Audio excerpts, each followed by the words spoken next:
Hello സാന്റോവ്ലോഗ്സിലേക്ക് സ്വാഗതം. ഇന്ന് November 3 4-ാം തീയതി നമ്മുടെ ട്രിവാൻഡ്രത്തുള്ള സ്റ്റാച്യുവിലെ ഹിൽട്ടൺ ഗാർഡനിൽ എബിനി ഐവറി എന്നുള്ളൊരു എക്സിബിഷൻ നടക്കുന്നുണ്ട്. നമുക്കിപ്പോൾ അതിൻ്റെ ഒരു കാഴ്ചയിലേക്ക് കിടക്കാം.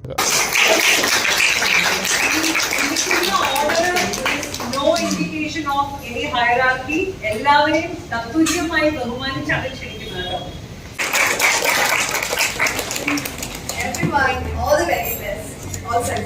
ട്രിവാൻഡ്രത്തെ എക്സിബിഷൻ വന്നിട്ട് നവംബർ 3-ാം തീയതി നവംബർ 4-ാം തീയതിയാണ്. രാവിലെ 11 മണി മുതൽ രാത്രി 9 മണി വരെ ഇവിടെ വർക്കിംഗ് ആണ്. ഇതിനകത്ത് ഇഷ്ടംപോലെ ഡ്രസ് മെറ്റീരിയൽസ് ഒക്കെ അവൈലബിൾ ആയിട്ടുണ്ട്. സാരീസ് ഉണ്ട്, ചുരിദാർസ് ഉണ്ട്, അങ്ങനെ ധാരാളം കളക്ഷൻസ് ഇതിൻ്റെ അകത്ത് അവൈലബിൾ ആണ്. പിന്നെ അതുമാത്രമല്ല കുട്ടികൾക്കുള്ള ഡ്രസ്സ്, ഓർണമെൻറ്റ്സ് ഒക്കെ ഇവിടെ അവൈലബിൾ ആയിട്ടുണ്ട്. അപ്പോൾ എല്ലാവരും ഫാമിലി ആയിട്ട് ഫ്രണ്ട്സായിട്ടൊക്കെ ഇവിടെ വരിക. നവംബർ 3-ാം തീയതിയും നവംബർ 4-ാം തീയതിയാണ് ഇവിടെ ഉള്ളത്. അപ്പോൾ നമുക്ക് ഇതിൻ്റെ അകത്തുള്ള കുറച്ച് കാഴ്ചകൾ കാണാം.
ാണ് നമ്മുടെ ഹിൽട്ടൺ ഗാർഡനിൽ നടന്ന എക്സിബിഷനിലെ പ്രധാന കാഴ്ചകൾ. എല്ലാവർക്കും ഈ വീഡിയോ ഇഷ്ടപ്പെട്ടെന്ന് കരുതുന്നു. നമുക്കപ്പോൾ അടുത്ത വീഡിയോ കാണാം.